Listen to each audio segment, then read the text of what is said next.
problèmes informatiques depuis quelques semaines. Alors, ça n'a l'air de rien comme ça, mais sortir une émission en temps et en heure, cela relève souvent du petit miracle. Et cette fois-ci, c'est notre directeur technique, Dan, alias le commandant Danowski, qui a réussi à résoudre notre gros problème de programme, bien sûr, qu'il en soit remercié. À part cela, beaucoup de musique dans cette émission, avec des réalisations exclusives, et vous allez pouvoir constater que, eh bien, nos amis réalisent et rivalisent souvent avec les plus grands ou les plus connus, ceux qui passent plus à la radio ou à la télévision. Mais en attendant, eh bien, je vous propose de regarder les news. Voilà 3 années que Charleroi possède enfin son Festival du Livre, organisé en mai par Étienne Van den Doorn des éditions du Basson. Ça se passe pour l'instant chez Raoul, c'est un marchand de fruits et légumes de la rue de la Villette à Marcinelle, derrière la gare, qui met son entrepôt à disposition pour des foires et expositions. Ceci dit, il n'est pas impossible que la prochaine édition se passe ailleurs. On attend les propositions, environ 500 mètres carrés, pas trop cher, et si possible, en centre-ville. Étienne, c'est le quantième. Salon. Étienne, c'est toujours le premier. Ah, Salon, c'est le 3e. C'est le 3e. Ouais. Alors, j'ai quand même une remarque à te faire. Moi, je viens de Bruxelles, Charleroi, je me perds chaque fois. J'ai tourné en rond pendant presque 20 minutes, rien que pour savoir où se trouvait ce truc-ci. Je suis déjà venu l'année dernière. Ouais. Mais tu serais venu en train, on est juste derrière la gare. Ben oui, je sais, mais... On n'a pas fléché, c'est vrai. Mais Charleroi, c'est compliqué pour l'instant. Hein. Oui, ça a toujours été compliqué. Maintenant, il n'y avait pas de salon à Charleroi. Hein. Non. À part le salon de marché Meupon, à la bibliothèque Ursénard. Ouais. Et puis toi, maintenant, tu as lancé un salon ici, mais qui pourrait peut-être un jour devenir beaucoup plus grand dans un autre endroit.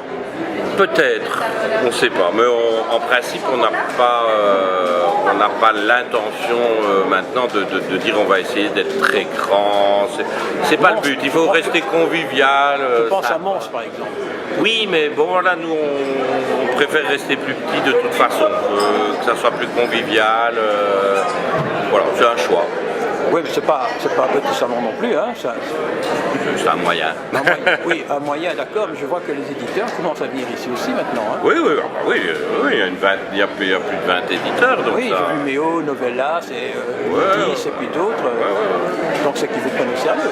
Ah oui, on se plaint pas, hein, ça se passe bien.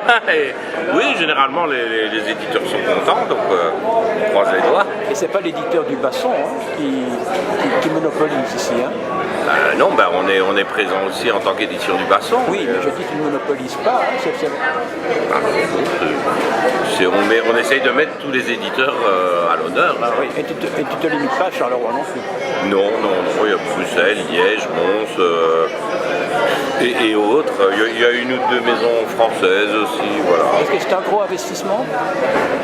En temps, c'est énorme. Financièrement, on essaye de juste rentrer dans les frais, hein, parce qu'on ne fait pas de bénéfices, évidemment. Est-ce que Charleroi vous aide? Charleroi va nous aider normalement un peu cette année. Ah bon? Un petit peu d'argent qui nous fait du bien, parce que c'est vrai qu'il y a pas mal de frais. Mais sinon, pour l'instant, personne ne vous aide. Non, mais peut-être qu'on n'a pas énormément cherché. Hein.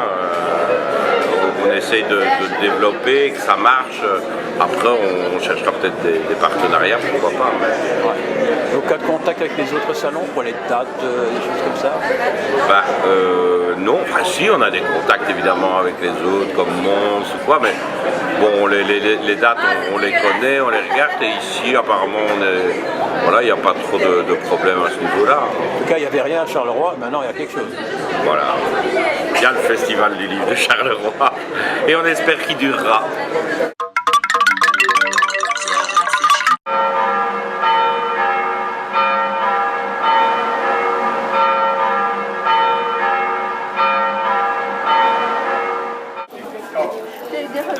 À Liège, ce 6 mai 2018, se tenait la 7e édition de la Foire du Livre à 1 € dans les sous-sols de la très belle église Saint-Vincent. Du monde, des amoureux du livre et de la découverte, des chineurs, des fouineurs, des chasseurs de trésors. De la BD aux biographies, en passant par les livres noirs ou d'amour à l'eau de rose, sans oublier les livres d'art et même le russe pour les gummies, chacun a trouvé son petit bonheur à petit prix. Et de la fraîcheur, car la journée était des plus ensoleillées, ce qui incitait à la promenade avec détour à la foire.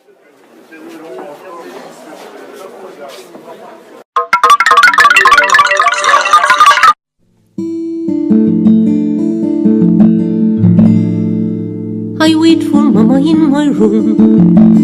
I wait for her to bring a light, and I discover in my dark a few things of my poor spring. I've just seen on the ground much green grass and many insects, infatuate me embraced all my happiness indeed. Our eyes in tears. Oh, my lover, the miracle of love touching my heart, dispelled my sadness and turned me into a branch of the nature tree.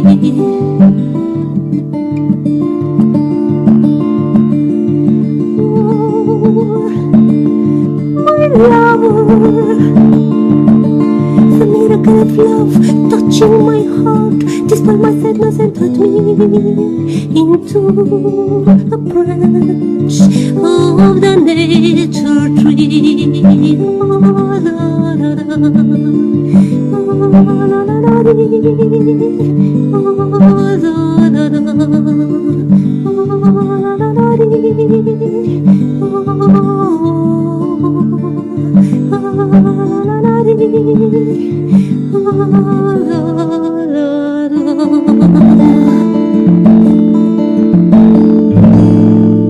I can hear my call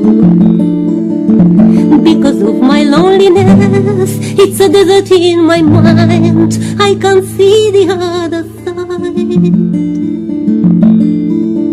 This spring night brought me again restlessness, melancholy. This is all my property. I would like to go away out of me.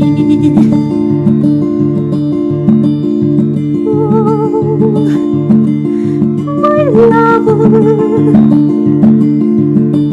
the miracle of love touching my heart, dispelled my sadness and turned me into a branch of the nature tree.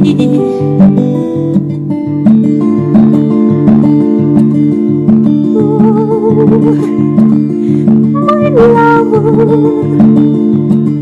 the miracle of love touching my heart, dispelled my sadness and turned me into a branch of the nature tree. Oh,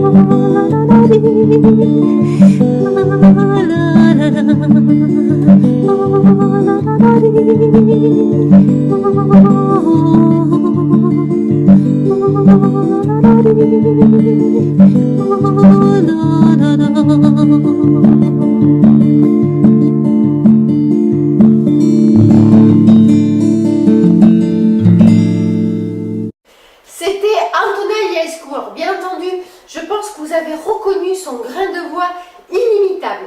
Elle le compte par ailleurs composer et interpréter d'ici peu un texte en français d'une amie de l'émission, Bernadette Gérard-Vromont. Nous en reparlerons, bien entendu. La Maison Autrique, au 266 chaussée de Hecht à Scarbeck, est une réalisation de Victor Horta en 1893. Elle vient de rouvrir ses portes après de longues années de restauration. C'est une vieille demeure bourgeoise acquise par la commune en 1990 et scénarisée par François Scheuten et Benoît Peters pour nous replonger dans l'ambiance de ce début du XXe siècle, ambiance feutrée et très particulière.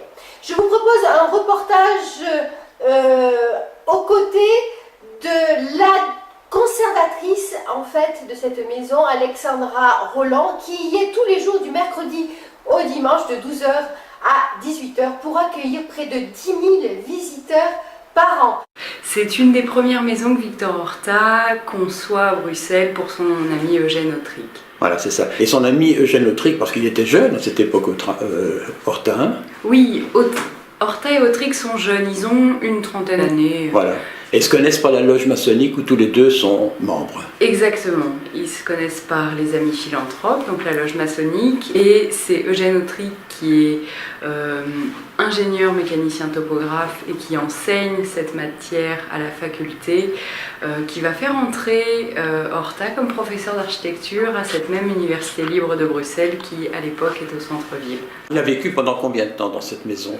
Une dizaine d'années. Moi, j'avais lu un texte, qui est d'ailleurs sur votre site, et qui participe à la commande qui a été faite à Horta par son ami. Il disait « aucun luxe, aucune extravagance, souterrain habitable, salle à manger, etc.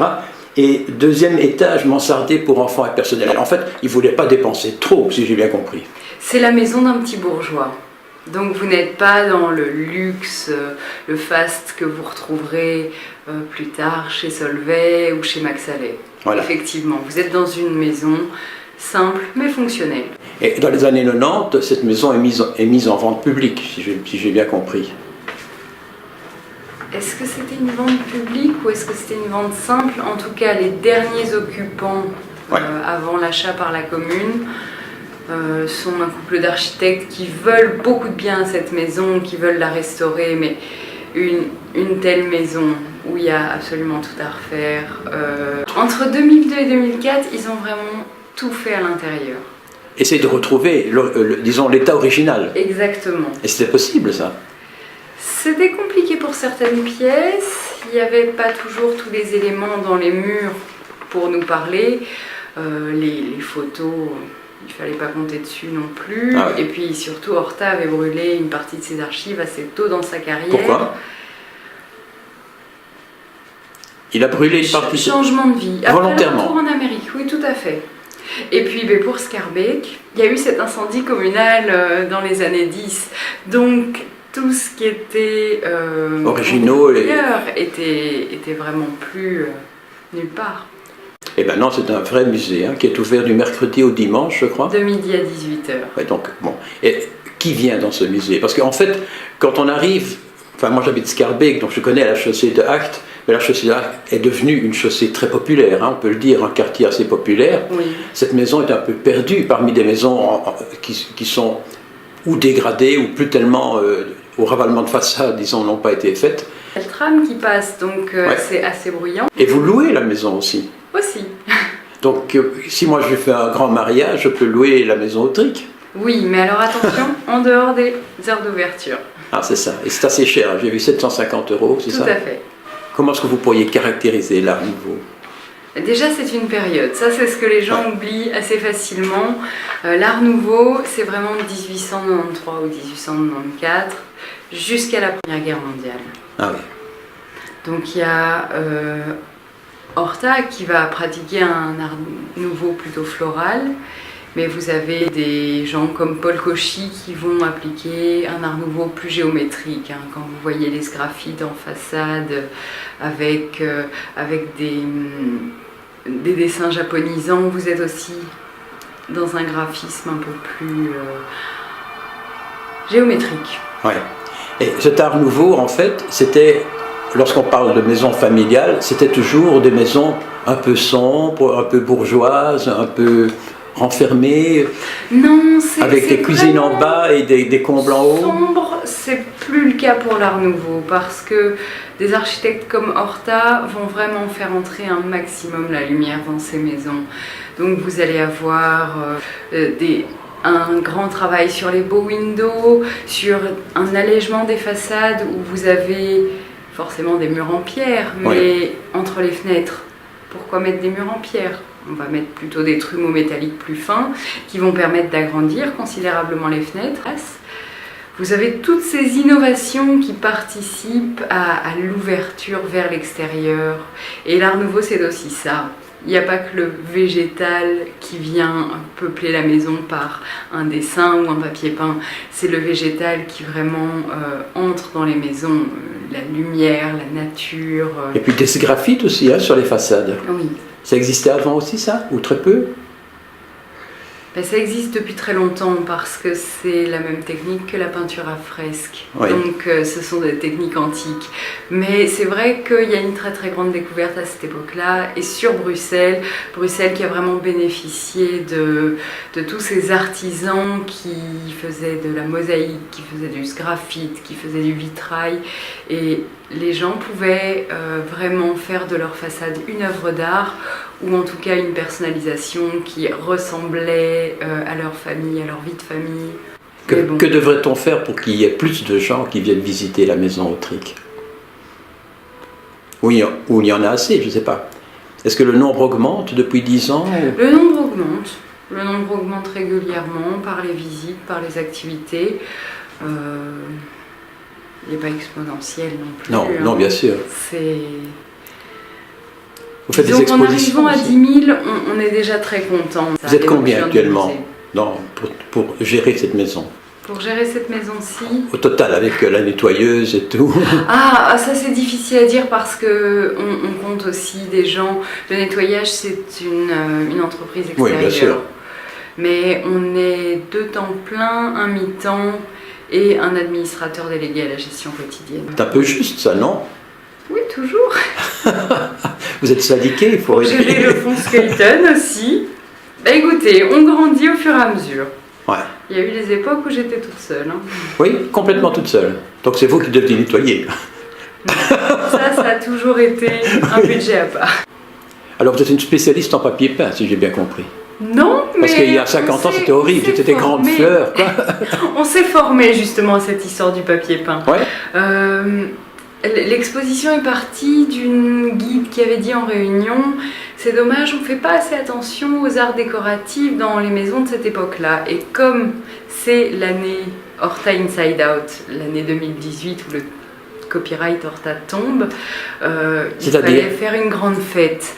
C'est-à-dire le copyright tombe, lequel? Victor Horta est mort depuis 70 ans l'an passé, Oui. Le copyright tombe cette année. Ça veut dire qu'on peut Vous imiter? n'aurez pas cette question de droit sur les images.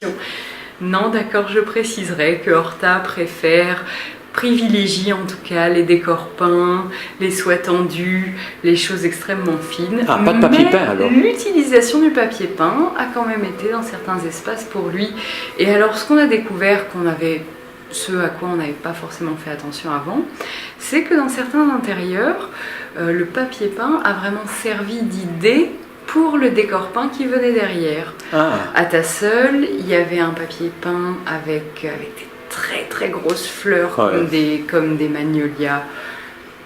On trouverait horrible c'est le motif qui n'est plus en papier peint au mur, mais on a des photos, des preuves de ce qu'on avance. Et puis par contre, les décors peints dans Tasseul, vous avez partout ce motif-là.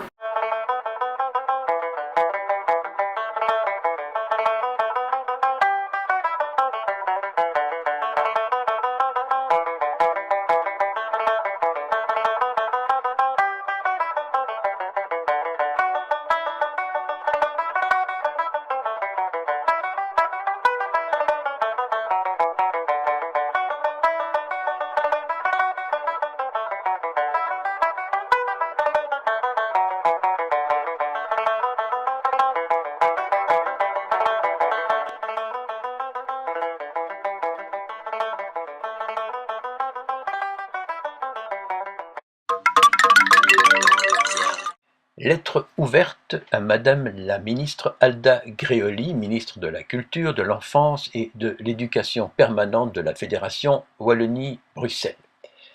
Madame la ministre, nous sommes consternés d'apprendre que le poème 2 a été exclu de la liste d'attribution des contrats-programmes pour les années 2018-2022. Créé par Monique Dorcel, qui l'a dirigé pendant 40 ans, le théâtre-poème, devenu le poème 2, est un lieu unique dans le paysage de la Fédération Wallonie-Bruxelles.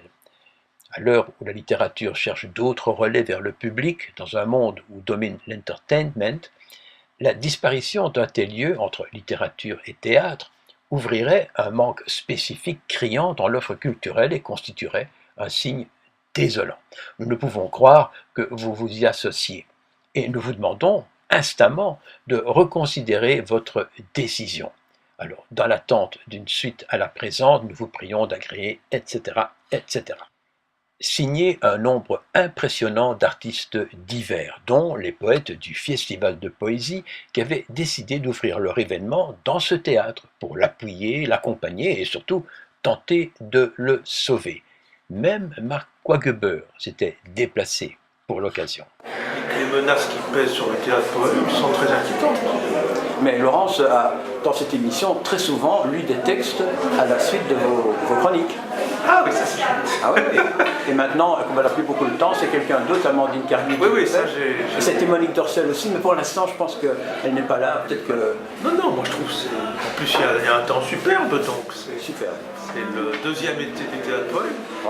On est en train de fêter les 50 ans du théâtre poème qui a été fondé par la grande dame qui est Monique Dorcel, Elle n'est pas là, malheureusement. qui n'est pas là malheureusement, mais qui est actuellement dirigée par une autre grande dame qui est Dolores Oscari.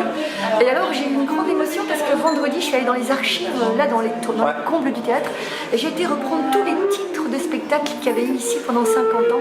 Et c'est magnifique, c'est les plus beaux slogans du monde puisqu'on est aussi là pour fêter les 50 ans de mai 68. Et on est aussi là pour dire que ce théâtre doit continuer à vivre en lui donnant des nouveaux slogans, en lui... Voilà, tout va faire slogan aujourd'hui. Donc ça commence par un atelier d'écriture et on est très heureux parce qu'il y a du soleil, il y a plein de gens qui sont là de tous les âges, des enfants, des personnes plus âgées, tout voilà, donc c'est magnifique. Il y a l'exposition, parce que Rosa Gasquet qui co-organise l'événement, voilà, et c'est son père qui avait fait ça, Vasco Gasquet, un peintre français, qui avait l'atelier qui imprimait les slogans de mai 68 à Paris, donc c'est les originaux qui sont extraordinaires.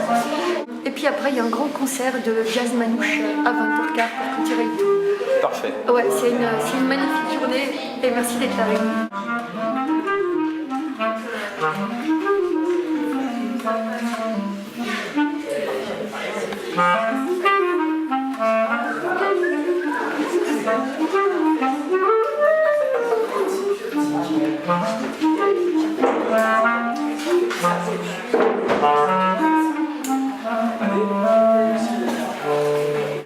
Quand on te voit, tout le monde te pose la même question. Et alors? D'abord, on tient le coup. D'abord, la vraie réalité, c'est que effectivement, nous fêtons 50 ans et quelques de l'existence du théâtre poème dans ce lieu. Oui. Parce qu'il existe en réalité depuis 62, mais à la rue du Bosquet. Mais en fait, il est arrivé ici fin décembre 67 et que 68 a vraiment été l'an 1 du théâtre poème à la rue d'Écosse. Donc c'était normal qu'on commémore cet anniversaire, inévitablement, dans un climat un peu particulier. C'est la raison pour laquelle nous avons appelé ce long après-midi d'anniversaire théâtre en préavis de grève. Mais on t'a enlevé quel pourcentage du budget? Tout. Donc tu n'as plus rien du tout. Ah si, j'ai ce qu'on appelle une mesure d'accompagnement. J'ai de quoi fermer la boutique. Donc tout le personnel qui est ici aujourd'hui et jusqu'en octobre est cette formule barbare qu'on appelle préavis presté. Donc tout le personnel du théâtre est... Toi y compris? Moi y compris, bien sûr. Moi y compris, bien sûr. C'est comme le capitaine, quoi. Évidemment. C'est la dernière qui descend avec le bateau dans l'eau, quoi. Absolument. Et donc, nous pourrons, si rien ne bouge, continuer nos activités jusqu'en octobre. Hein. Au-delà de ça, nous n'aurons plus les moyens de le faire. Mais il y a une action en cours. Nous avons introduit un recours auprès du Conseil d'État qui nous a donné raison sur le fond et sur l'urgence du dossier. Donc nous attendons la suite de cette démarche. Je te pose la question parce que tu sais que nous avions rencontré Alda Grioli l'année dernière, je crois, quand elle venait d'être nommée, et après t'avoir interviewé, j'ai évidemment pris contact avec le cabinet d'Alda Grioli en lui demandant quelle est votre version des faits. Impossible d'avoir quelqu'un qui me réponde. Oui. Mais ça, je veux dire, moi je peux encore moins répondre, moi aussi je l'ai vu. Et alors elle m'a suggéré de demander un soutien, une aide triannuelle. C'est une aide qui existe en effet. Ce que je ne savais pas, c'est qu'elle se limitait à 125 000 € par opérateur. Sur projet alors? Sur projet, oui. Et alors, nous l'avons fait. Et pour espérer pouvoir continuer dans ce lieu qui est une structure, et donc le personnel, le bâtiment... Il y a 11 personnes ici, hein? Oui, mais sur une base de 7 personnes, donc une masse salariale revue à la baisse, on s'est compris ma participation aussi d'ailleurs. Donc on s'y est mis à 4 opérateurs pour demander ensemble une aide triannuelle pour pouvoir continuer à fonctionner dans ce lieu. Ouais, parce que tu n'es pas la seule, il y en a d'autres. Hein. Bien sûr, et nous attendons donc la suite. Voilà. Mais la suite, il y a les élections qui approchent. Hein. Oui, ben ça, chacun prend son risque. Hein. Charleroi bouge. Karine Lordegen ne cesse de le répéter et a raison. Nous suivons depuis ses tout débuts, il y a 8 ans, l'ascension d'un jeune cinéaste Carolo qui à l'époque n'avait encore que 16 ans d'ailleurs, tournait des courts-métrages du style Tim Burton avec un peu tout et n'importe quoi, style un téléphone. Je parle bien entendu de Frédéric Legrand, dit Fredo. Alors depuis, eh bien, il a progressé, il présente sur Télésambre, la télévision locale, de petits clips délirants qui montrent une jeunesse débridée et bourrée d'humour. Ça marche très très fort sur YouTube. Il était un simple visiteur au sein du livre de Charleroi et c'est là que nous l'avons rencontré un peu n'importe comment, nous aussi. Charleroi bouge. Karine Lourdes-Desguin ne cesse de le répéter et a raison, car c'est vrai. Nous utilisons ainsi depuis nos débuts, il y a 8 ans, l'ascension d'un jeune cinéaste Carolo qui, à l'époque, n'avait encore que 16 ans. Frédéric Legrand dit Fredo. Depuis, il a progressé et présente sur l'écran de Télésambre, la télé locale, des clips délirants. Attention les yeux, ça déménage.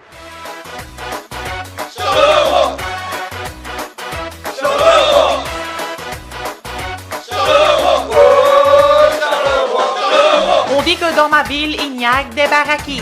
Alors moi je réponds... Nous sommes les plus gentils. Et toi ne viens pas dire que ma ville est pourrie. Au-delà des burgers de rive gauche, il y a des citoyens conquêtes. Ça c'était le vieux Charleroi. Vieux. Maintenant c'est tout beau. Beau. Partout c'est tout bling bling. Bling. Adieu. Mec, c'est beau. Avec magnette, c'est tout net. C'est chaînette aux cuvettes. Si ça part en couille, cacahuète, on le saura dans la gazette. Où est-ce qu'on s'y sent bien? Charleroi. Où est-ce qu'on fait la fête? Charleroi. Où est-ce qu'on veut revenir? Charleroi. Ah, Charleroi. Charleroi. Où est-ce qu'on s'y sent bien? Charleroi. Où est-ce qu'on fait la fête? Charleroi. Où est-ce qu'on veut revenir? Charleroi. Ah, Charleroi. Les enlevés le matin t'aimes bien prendre un verre avec tous les copains qui se plaignent de leur belle-mère. On parie sous Sporting avant le gros chagrin avec un sac de frites provenant de chez Robert. Si le marquis avait pensé une telle prouesse, il pourrait être si fier de sa belle forteresse. Et qu'aujourd'hui on en proprement bien. Santé camarade Carolo. Charleroi ci, Charleroi là, on parle beaucoup mais on ne sait pas que notre pays noir est le plus illuminé. Vas-y, où est-ce qu'on s'y sent bien? Charleroi. Où est-ce qu'on fait la fête? Charleroi. Où est-ce qu'on veut revenir? Charleroi. Ah, Charleroi. Charleroi. Carolo ou pas, nous vous souhaitons le plus sincèrement et le plus simplement possible d'excellentes fêtes de fin d'année. Oh, Charleroi. Je suis dans une autre manière de procéder, c'est que j'ai besoin d'avoir des fonds. Oui, ça oui, pour les projets. Mais actuellement, je parle dans la vie, tout ça, j'ai besoin ici de projets à plus court terme. Et ici, notamment avec le show share, avec dans le milieu de l'art, de la scène, du spectacle vivant, c'est des projets qui sont un peu plus courts et où on trouve plus vite cet équilibre entre bonheur, travail. Ça aussi. Quand c'est des courts-métrages, tout ça, c'est des projets beaucoup plus longs. Quand ça marche pas, la chute est souvent plus dure, vu que ça met beaucoup plus de temps et c'est beaucoup d'espoir et d'énergie mis là-dedans. Et puis ici, avec ces bons délires qu'on fait entre amis avec les youtubeurs, tout ça, c'est des projets à plus petite échelle, qui sont plus vite atteignables. Et puis là, directement, on est averti, on est vraiment directement devant les gens. Ça marche pas, on le voit direct. Monnaie, monnaie, monnaie, tout dit pareil. j'ai pas la banque derrière. Hein? Oh là là, oh. Même pas un liard, juste pour un petit café avec mes copines. Mais ici, voilà, je suis plus vers un format télé.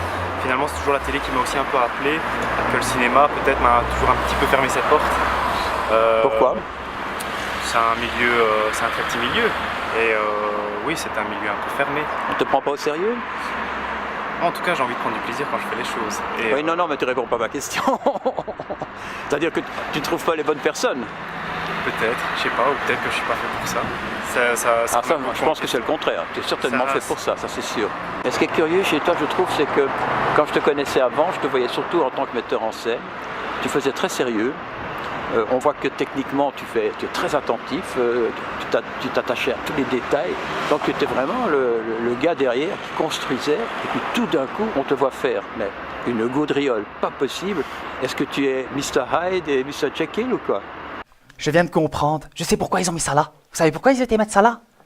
Je pense que c'est la chose en fait qui nous unit tous ce soir.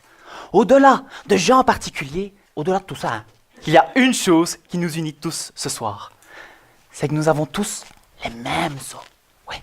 Est-ce que tu arrives tout doucement à pouvoir en vivre ou bien est-ce que tu restes encore un électron libre? Ça c'est la grande question. Mais ici justement avec ce nouveau format-là... Tu n'as plus 16 ans, hein? Ah non.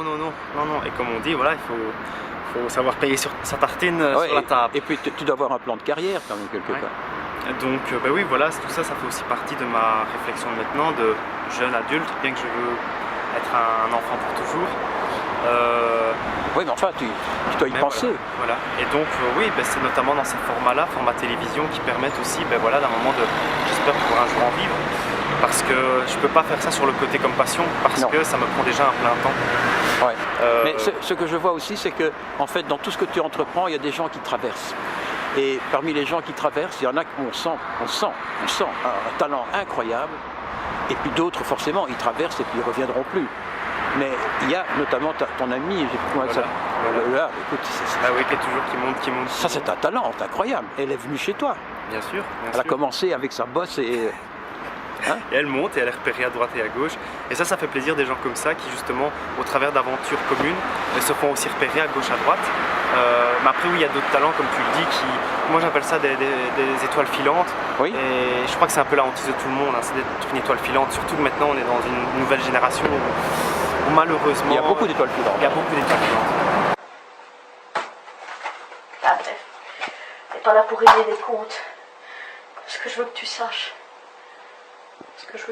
vraiment, est-ce que tu retiennes de cette vidéo?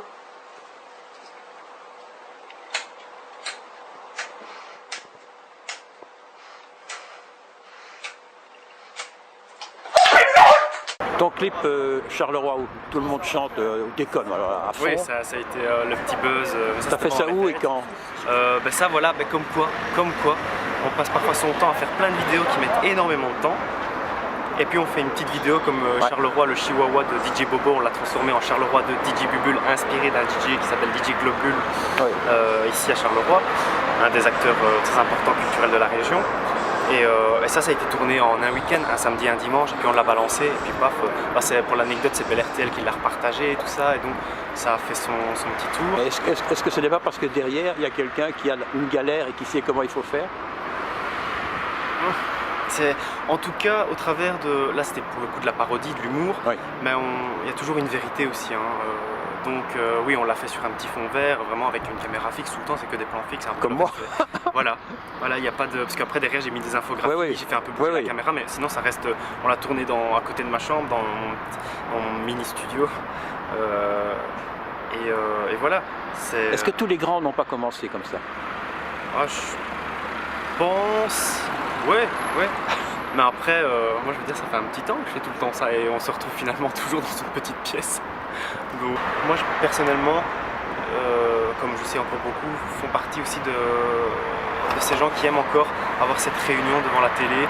C'est aussi en famille, c'est un grand format, c'est bien posé. C'est aussi un confort qu'en plus tout le monde a, parce que tout le monde a la télévision chez soi. Tout le monde dit ne regarde plus la télévision, mais tout le monde a encore le support télé. Tout à fait.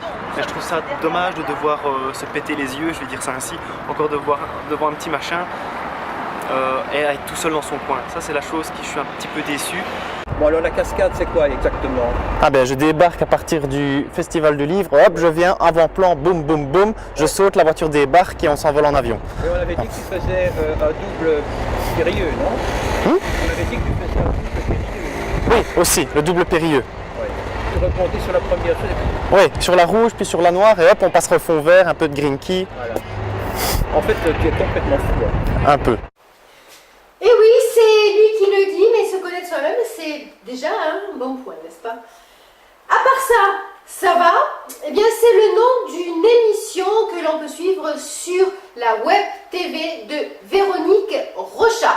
Il existe actuellement une quinzaine de web TV reconnues en francophonie par le CSA, le Conseil supérieur de l'audiovisuel, dont la nôtre. Et nous commençons petit à petit à prendre contact avec elle en vue de se fédérer et de revendiquer une petite place dans le monde médiatique belge. La web TV de Véronique Rochat, Véro TV, est particulière.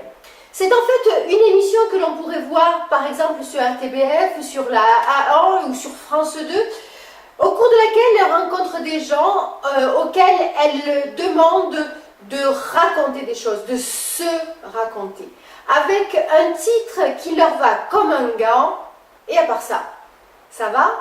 Une interview cool, efficace, avec une journaliste en avance sur son temps.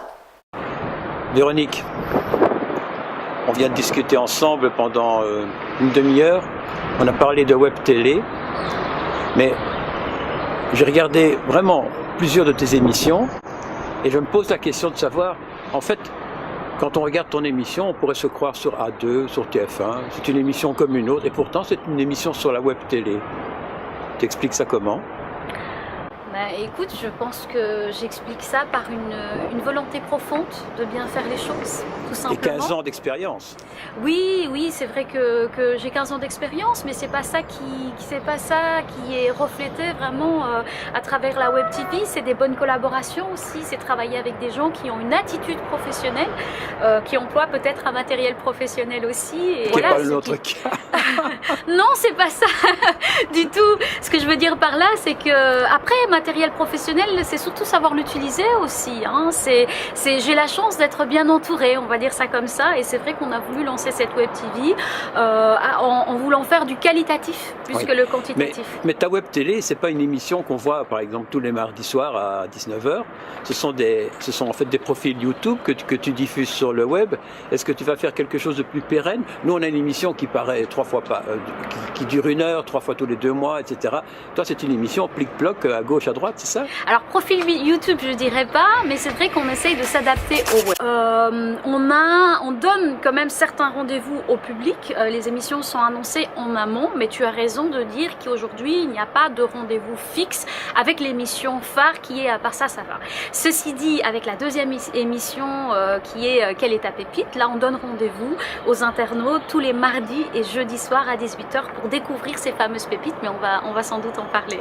Comment tu rencontres ces gens? Alors moi, je me fais plaisir, Bob. Je me fais plaisir. Je vais au gré de mes propres rencontres. Finalement, ce qu'on fait, on le fait aussi à partir de ce qu'on est, de là où on en est dans sa vie personnelle aussi. Et c'est vrai que voilà, moi, je me fais plaisir. C'est assez subjectif finalement les choix. Tu places des trucs sur YouTube. Incontestablement ça marche, mais en fait on te considère déjà comme une web télé.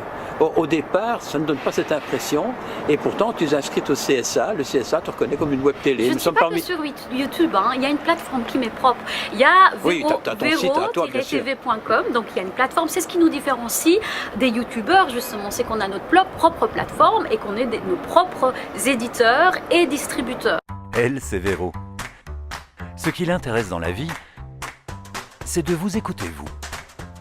Recueillir votre témoignage de vie pour aider ceux qui en ont besoin. Véro n'a rien à vendre. Non. Ce qui importe, c'est le partage d'expériences.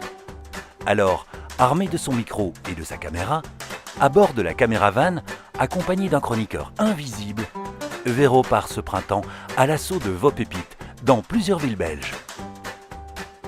Maintenant, tu lances ta web télé, à mon avis, ça va se développer, ça va se structurer certainement, tu vas faire certainement des émissions de manière plus régulière. Oui. Financièrement, tu fais ça comment? Tu mets de ta poche ou quoi? Tu fais pas tes courses tous les jours ou... Je ne mange plus. Tu manges plus. Non, financièrement, bah écoute... Parce que tu as un caméraman qui va avec toi. Oui, j'ai toute une équipe. On a toute une équipe. Aujourd'hui, 2 ans et demi après, je veux payer ces personnes-là parce que le bénévolat, c'est bien, mais ça a ses limites. Et pour pouvoir offrir une offre technique stable, à un moment donné, il faut un modèle économique qui soit viable. Ben voilà, nous, on n'est pas prof du tout, hein, pas professionnel du tout. Là, il y avait du bruit, on rentre, on se met dans un endroit, à la limite en WC, on s'assied. C'est compliqué. Non, je ne suis pas sur le pot, rassurons les gens. Et on continue l'interview, c'est le style de l'émission, hein, on fait n'importe quoi, mais on dit des choses intéressantes, parce que tu as des choses intéressantes à nous expliquer. Non seulement tu es devenu une web télé, mais tu t'occupes également d'une fédération des web télé, parce que si j'ai bien compris, au CSA actuellement, on est une 14 à être reconnus comme web télé. Alors, je ne m'occupe pas de la fédération, nous sommes plusieurs. Aujourd'hui, il y a une vingtaine de web TV reconnus par le CSA, donc le Conseil supérieur de l'audiovisuel. Nous, on a voulu au départ se rencontrer. Ça, c'était une première étape. Voilà. Pour simplement faire connaissance. Hein. Oui, tout simplement. Pour simplement faire connaissance, peut-être découvrir les motivations, les valeurs, les visions de chaque personne et peut-être voir les freins qu'on pouvait avoir en commun et voir comment on pouvait créer des synergies. Ceci dit, nous, on vient de justement comptabiliser les chiffres et donc je peux te les donner. Ensemble, on a créé une grosse communauté et on a dépassé 21 millions de vues. C'est quand même considérable. 21 millions de vues. Il y a 42 équivalents temps plein dans les 18 web TV qui sont membres potentiels de cette fédération en cours de constitution. Il y a 70 bénévoles, 56 stagiaires et autant d'indépendants et de sous-traitants. Donc tu vois qu'il y a en plus une création d'emplois. Donc ces web TV viennent véritablement enrichir le paysage médiatique actuel et en plus permettent de développer l'initiative et le pluralisme sous une voie démocratique. En fait, on pourrait faire une chaîne à part avec les web TV qui viennent chacune apporter leurs émissions et la chaîne tourne. Absolument. En tout cas, la fédération, l'idée de la fédération, c'est d'avoir une plateforme où on offre cette visibilité. Un canal. Elles peuvent être regroupées pour les faire découvrir au public. Maintenant de Véro en tant que personne privée, parce que, bon, manifestement, tu n'es pas suédoise. Je ne suis pas suédoise, non. Non.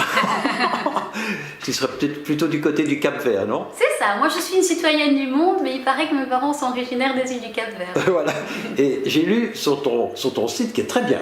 Merci. Alors là, franchement, il est très bien fichu, j'ai tout lu. Parce que moi, en général, quand je rencontre quelqu'un, je lis tout.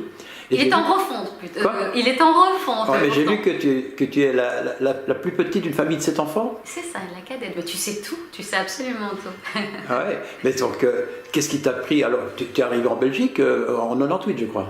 En 97. Ah, tu vois, en 97. Hein. Ah, mais tu as travaillé à RTL Luxembourg. Oui, j'ai travaillé pour RTL Luxembourg en tant que stagiaire. Et sur Liberty TV aussi. Liberty TV. En fait, tu es passé un peu partout. Hein. TVI. Oui, j'ai eu la chance de me former via ces grandes chaînes. Télé Bruxelles, où j'ai eu l'occasion, donc BX1 actuellement, de présenter le Journal de l'Afrique pendant 2 ans. Télé Matanguay pour ne pas la citer. Ouais, donc en fait, tu ne démarres pas de n'importe où. Tu n'es pas comme nous, tout à fait. Nous, on sort de rien du tout. T'as toute une expérience derrière toi, un CV. Je ne pense pas que vous sortiez de rien du tout. Par contre, ce que je ne retrouve pas dans ta web télé, c'est une fille qui chante du zouk. Alors ça, là aussi, il y a prescription. Écoute, j'en sais rien. Mais c'est vrai que je suis quelqu'un qui aime la musique profondément. J'aime la musique profondément. J'ai eu l'occasion de chanter quand j'étais très très très jeune. Et de manière générale, j'aime la scène. Je chantais quoi? Alors effectivement, c'était des choses très proches du zouk. Hein. C'était la musique et la musique capverdienne. Mais c'était il y a très très très longtemps quand même. Moi, l'impression que j'ai, je vais te le dire très franchement, c'est qu'en fait, personne ne sait où on va. Il y a des trucs qui se font à gauche et à droite, qui s'organisent, qui se structurent, certains depuis un certain nombre d'années, mais on ne sait pas ce que ça va donner. Et en fait, personne ne sait si dans 5 ans ou dans 10 ans, on va encore regarder la télé qui est derrière moi, une grande télé, peut-être en direct pour les matchs de foot, mais sinon, on ne voit pas très bien. Qu'est-ce qui va se passer dans 5 ou 10 ans? Mais on ne le sait pas, et c'est peut-être bien. Écoute, moi je suis une optimiste pragmatique. Je te parlais tout à l'heure de transformer les épreuves en opportunités. Ici, c'est peut-être une transition qu'il faut transformer en opportunité aussi. D'où l'idée de la Web TV. Si aujourd'hui ça se passe sur le web, je suis sur le web, demain ça prendra sous d'autres formes, ben, on s'adaptera. Donc moi, au contraire, je trouve ça très bien de ne pas savoir. Construisons, soyons créatifs, sortons un peu de notre zone de confort. C'est très bien comme ça. Quelques nouvelles de Provence, où notre amie Christine Brunet va participer le 23 juin prochain au 3e salon du livre de Lacoste. C'est dans le Luberon. L'occasion de présenter en images et avec l'interview de la présidente de l'événement, Madame Faure, son village, sa région et son salon. Votre association s'appelle les Amis de l'Yvonne. Or, en fait, l'événement qui va nous préoccuper se déroule à Lacoste. Voilà. C'est dans le Luberon, même de l'autre côté, on va dire. Alors, quel rapport ? Alors tout simplement parce que Lacoste est un petit village qui se meurt, voilà. Pourtant qui est très connu. C'est très connu, mais il y a beaucoup de maisons qui ont été restaurées par M. Pierre Cardin, mais qui sont vides entre guillemets. Il y a des objets, de très beaux objets artistiques qui sont exposés, etc. Mais il n'y a pas d'habitants. Il n'y a presque plus d'habitants. Et moi je suis née là-bas, dans cette commune là-bas. Et donc je suis très attachée, j'ai des liens très étroits, j'ai de la famille, j'ai une maison là-bas. Et donc depuis 3 ans, en collaboration avec la mairie, on a décidé de faire cet événement culturel, voilà, artistique et culturel. Donc nous invitons des auteurs, mais aussi des artistes locaux, etc., des peintres, voilà, pour essayer de faire revivre notre... Mais donc sur le week-end, il y a quand même pas mal de monde. Des gens qui sont là en visite, qui passent parce qu'ils ont entendu parler du château du Marquis de Sade ou quoi que ce soit. Mais n'empêche que ça fait des gens qui viennent dans le village et qui vont à la rencontre de ce qu'ils trouvent. Et bon, voilà, ce château, il a toute une histoire, mais bon, le Marquis de Sade, en cumulé, il y a habité 2 ans. Hein. C'est déjà bien, c'est vraiment une figure emblématique. Voilà. Il y a une autre figure emblématique qui va faire partie de l'expo, c'est le meunier Malachier. Alors dites-moi un petit peu qui c'était.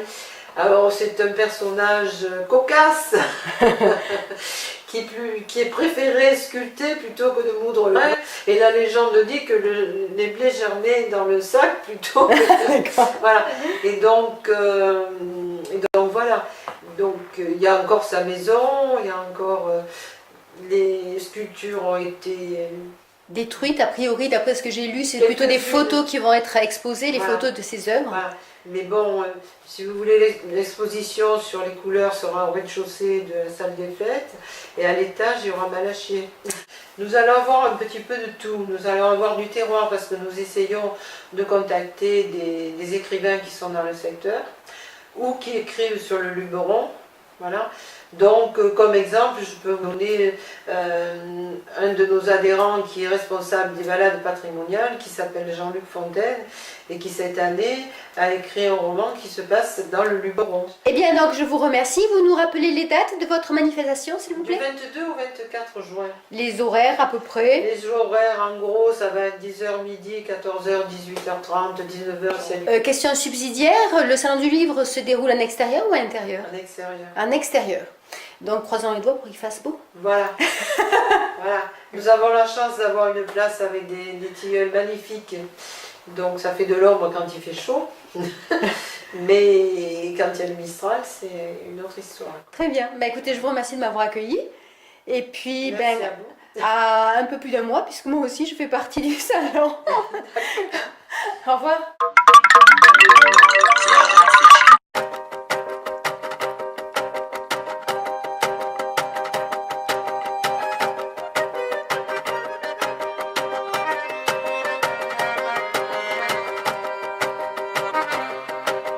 Pourquoi certains s'en vont draguer et danser, nocer, et sans jamais même avoir à y penser, nocer. Pourquoi certains ont des harems entiers, nocer, quand d'autres enfin n'ont que cailloux à sucer, nocer. Pourquoi mon voisin donne des bains à ses lapins? Nocé.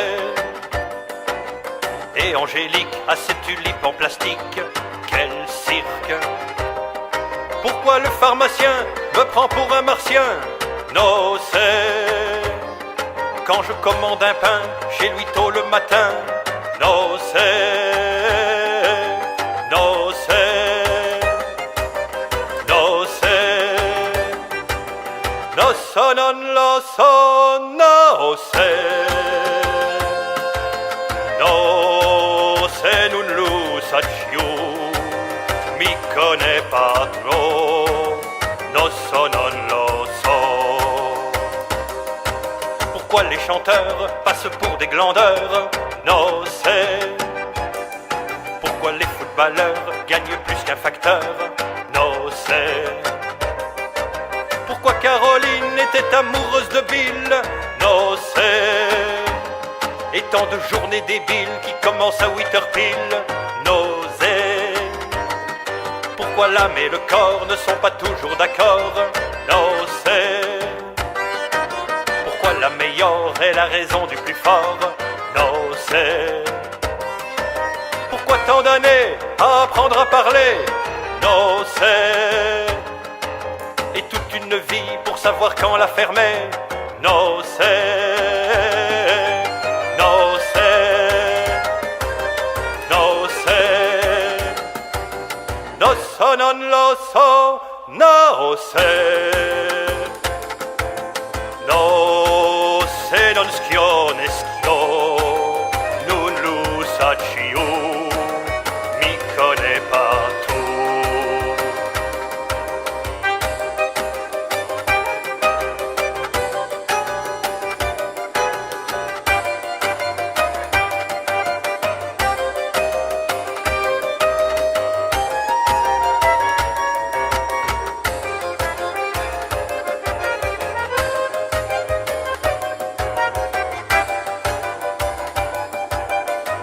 Certains s'en vont draguer et danser, nocé. Et sans jamais même avoir à y penser, nocé. Pourquoi certains ont des harems entiers, nocé. Quand d'autres enfin n'ont que cailloux à sucer, nocé. Nocé. Nocé. Nosso non lo so, nocé. Nocé non schione schio, non lo saccio, mi connais pas tu. Nocé. Nocé. Nosso non lo so, nocé. Nocé non lo saccio, mi connais pas trop, nosso non lo so, nosso non lo so, nosso non lo so.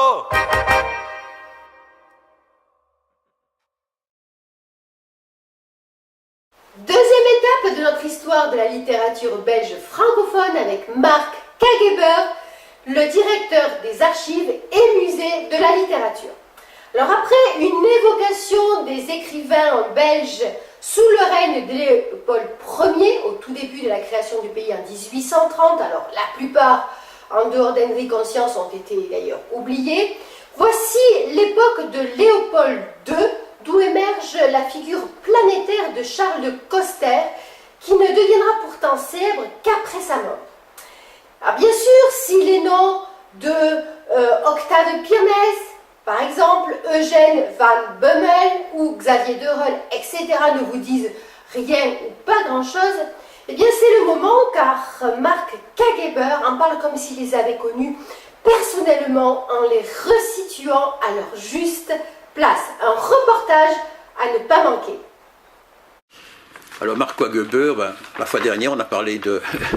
Du premier règne. Du premier règne, Léopold Ier et des auteurs francophones belges qui existaient à l'époque moyennement. Ce n'étaient pas, disons, de très très grands auteurs, sauf un, mais qui lui écrivait en flamand, qui s'appelait Hendrik Conscience, et qui était vraiment devenu un livre planétaire, hein, on peut dire. Oui, oui, et toute la Belgique le lit, parce qu'il est traduit à une vitesse...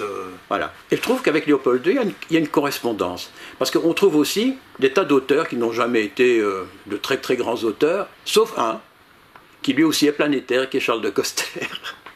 Alors, on va commencer par ceux qui ne sont pas planétaires, ou alors peut-être résumer un petit peu, que se passe-t-il? Parce que Léopold II, c'est quand même, c'est le Congo, c'est Solvay, et puis je trouve que c'est pas mal qu'on parle aussi de ceux qui n'ont pas réussi, dont le nom n'est pas passé dans la postérité, mais qu'on peut comme évoquer, et puis expliquer qui ils sont. Alors Van Bemmel est un très grand notable intellectuel du royaume. Ouais. Il dirige une revue extrêmement importante. Ouais.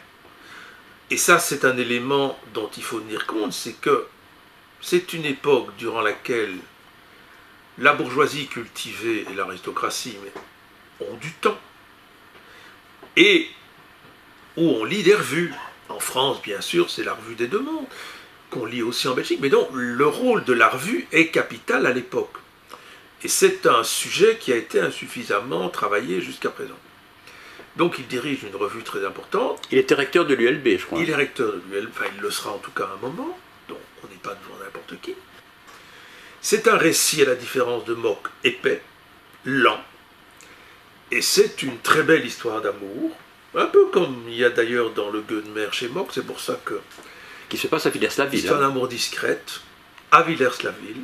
Cela dit, la langue qu'il écrit dans Don Placide, c'est vraiment une très belle langue. Un peu lourde. Oui, lente. Lente. Il y a Octave Pirmé, qui a écrit une sorte de journal de voyage, c'est bien ça. On l'appelait le solitaire d'Akos. Oui. Donc Pirmé fait partie de la parentèle de Marguerite Yourcenar. Tout à fait. Qui en parle d'ailleurs longuement. 100 pages, je crois. Dans son premier tome de du labyrinthe de la mémoire, si on peut dire. Les souvenirs pieux, où elle parle de sa mère et elle parle donc de la famille maternelle, dans laquelle figure Pirmé qu'elle ne considère pas comme un écrivain majeur, mais comme un personnage singulier. Oui. On a Xavier de Réhul. Oui, oui. J'ai envie de dire comme, mais c'est pas comme, mais comme de Bemmel, c'est un très bel écrivain. C'est de nouveau un écrivain qui travaille en mineur. Il y a, chez de Réhul, une situation historique intéressante et complexe, puisqu'on est dans l'Italie du Nord, au moment où la conscience nationale italienne se forme, par opposition à l'Empire austro-hongrois, dont dépendent encore les territoires dans lesquels se passe le récit et les événements amoureux. Et donc c'est une double intrigue intéressante. Il tombe amoureux de Hulda, c'est une tyrolienne. Tyrolienne. Voilà. Et parmi les femmes qui écrivaient à l'époque, dont nous sommes toujours au début du règne de Léopold II, est-ce qu'il n'y avait pas une certaine Caroline Gravière? Si. Elle tenait salon, hein. Et c'était l'épouse du conservateur de la Bibliothèque royale, je crois. Donc elle avait quand elle occupait une position sociale intéressante. Et son bouquin Mille à Sol, une Parisienne à Bruxelles. Je n'ai pas lu avant de vous voir, donc oui. Ça ne m'a pas laissé un souvenir impérissable. Mais il paraît que là, elle écrit notamment à sa mère, elle décrit Bruxelles. Alors ça, à ce niveau-là, ce sont des livres essentiels pour comprendre, pour s'imaginer ce qu'est le Bruxelles de la fin du règne de Léopold Ier, avant les grands travaux de Léopold II, qui vont être le voûtement de la Seine, la transformation du zoo en parc Léopold. J'ai encore repéré un autre nom que je ne connaissais absolument pas, je me suis dit pourquoi ne pas l'évoquer quand même, c'est Paul Heusi. Enfin, Heusi, c'est le village dont il est né, il a pris ça comme pseudonyme parce que son vrai nom c'était Alfred Guinot, je crois. Et son roman, enfin oui, c'est Un coin de la vie de misère. Oui. Ça vous dit quelque... Peu, parce qu'il y a trop longtemps. Oui. Mais il y a Heusi et il y a Leclerc. Il y a deux écrivains qui vont entrer justement dans d'autres strates sociales que celles que j'ai décrites et qui vont produire ce qu'on peut appeler des œuvres sociales. Naturalistes. Enfin, pré-naturalistes. Pré-naturalistes. Parce que le naturalisme tel que Lemonnier et Coates vont le faire raisonner me paraît comporter d'autres dimensions. Mais Heusi et Leclerc, c'est grâce à eux qu'on a quand même une description littéraire du peuple pauvre ou miséreux. Tandis que les femmes, c'était plutôt la bourgeoisie qu'elles décrivaient. Sinon, Caroline Gravière n'aurait eu aucune reconnaissance. Imaginez d'abord une femme du prolétariat qui saurait lire et écrire. C'est pas impossible, mais ça devait être se compter plus que sur les doigts. Ou alors c'était une déchéance sociale. Bon, ce qui n'est pas exclu. Mais Leclerc et Heusi, justement, on allait à une constellation Leclerc-Heusi, Caroline Gravière, De Réul et Pirmé et Van Bemmel. Pirmé et la comtesse de Robert Sarre, là on est chez les aristocrates, enfin de Bemmel, Van Bemmel aussi. Et donc on a quand même une série de variantes, de formes d'écriture, qui concernent des variantes aussi du milieu, et qui, si on faisait une anthologie, peut-être même en ajoutant ce que je viens de dire de Rosny, parce que c'est vraiment un livre très curieux, enfin, on voit la Bruxelles de Léopold Ier, on pourrait faire une belle petite anthologie sur la Bruxelles à l'époque de Léopold Ier et début Léopold II. Maintenant, incontestablement, l'écrivain qui ressort de cette période-là, c'est Charles de Coster. Mais ce qui est très curieux, c'est qu'en fait, de son vivant, il n'a pas eu un très très grand succès. Il est d'ailleurs mort pratiquement à peu de choses près dans la misère. En tout cas dans la pauvreté. Dans la pauvreté, puisque son ami Félicien Rops lui refilait des dessins pour qu'il puisse les vendre. Donc c'est un petit bourgeois, fils d'une veuve, son père est mort quand il a 4 ans.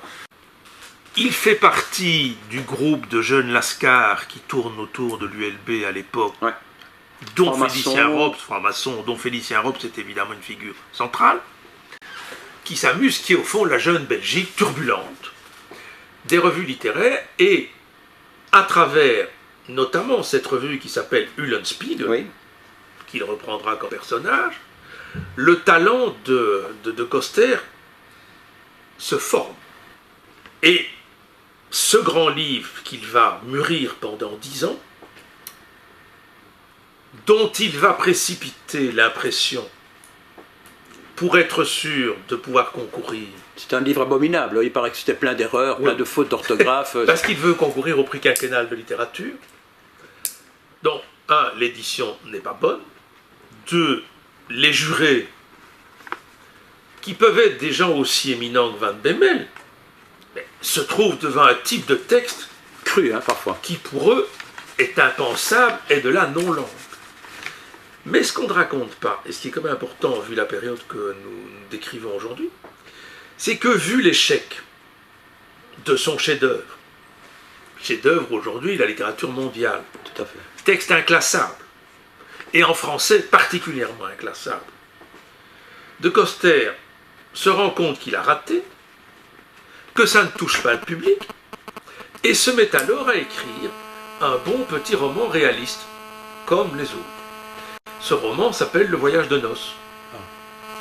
Et évidemment, ce ne sera pas non plus un succès. Mais l'anecdote est intéressante. C'est-à-dire qu'il a très bien compris qu'il faisait autre chose, et il ne supporte pas, en un sens, la non-reconnaissance, et il se dit, mais donc je vais devoir faire comme tout le monde. Et en faisant comme tout le monde, il réussit encore moins que les autres.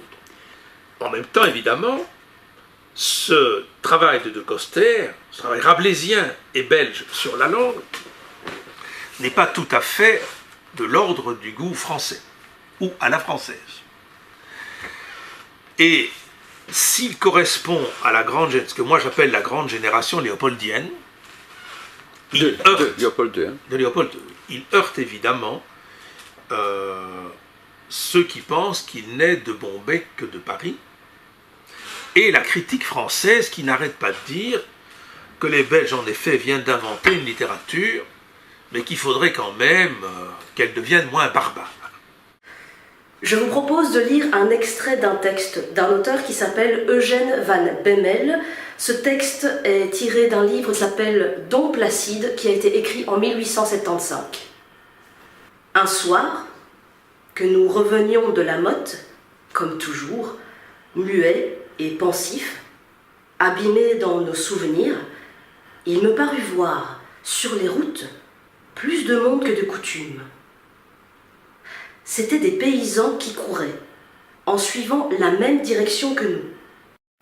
Tumultueux, agités, s'interrogeant à voix basse, puis se groupant et reprenant leur marche par bandes de plus en plus nombreuses. Dans l'obscurité qui commençait à se répandre, ces cohues avaient quelque chose de fantastique. Don Anselme s'arrêta et, comme il se réveillait en sursaut, passa rapidement la main sur son front. « N'entends-tu rien ?» me dit-il. Nous prêtâmes tous deux l'oreille. Du côté de l'abbaye s'élevaient précisément des clameurs confuses et prolongées, accompagnées de coups sourds et dominées quelquefois par une note éclatante ou aiguë. Les Français sont victorieux dans le Hainaut. Quelques détachements se seraient emparés de l'abbaye et ces paysans qui se pressent de tous les côtés courent prendre part au village. Ah, c'en est fait de notre prestige. L'ancien régime a vécu. La révolution triomphe. Ce n'est plus seulement au palais des abbés que l'on s'en prend aujourd'hui, dit le prieur en ricanant. C'est à la religion même, à la religion corrompue, protectrice des abus, complice des turpitudes et des misères. Mais quel spectacle! Pour nous surtout, habitués à voir cette vaste enceinte calme et silencieuse, consacrée à de pieuses méditations ou à de graves cérémonies. Quel bouleversement! Quel désordre! Quelle dépradation! Quel vacarme! Quelle tempête humaine! Les tableaux lacérés pendaient par lambeaux. Les statues étaient mutilées ou renversées. Les tombeaux ouverts. La clôture de marbre qui séparait le public de la communauté avait été arrachée et encombrait la nef principale. Et au milieu de ces débris éparses, des soldats ivres, mêlés à des paysans, aux paysans même de l'abbaye, maraudaient, se querellaient, hurlant le « ça ira » ou la Marseillaise, à la lueur de vastes bûchers formés par des livres de la bibliothèque. Voilà, c'est déjà terminé. Notre prochaine émission aura lieu le dimanche 24 juin. Ce sera d'ailleurs la dernière de la saison. Vous savez que nous n'avons pas d'émission en juillet, en août, eh bien oui, nous sommes en congé. Vous connaissez notre site www.actu-tv.net. Il est très suivi, il faut dire bien, qui bouge à peu près tous les jours. Nous sommes également sur Facebook, Twitter, Google+, bien entendu sur YouTube. Une adresse mail si vous souhaitez nous faire parvenir une remarque, une idée, nous contacter personnellement. Nous sommes généralement plutôt proactifs, répondant dans la journée. Donc c'est baudouin.boutique@skynet.be. Bye bye.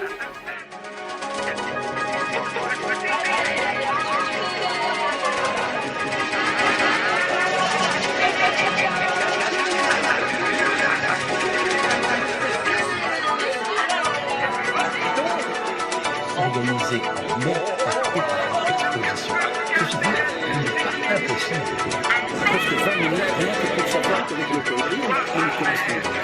Parce qu'on trouve aussi des tas d'auteurs qui n'ont jamais été très très grands, qui ont écrit une certaine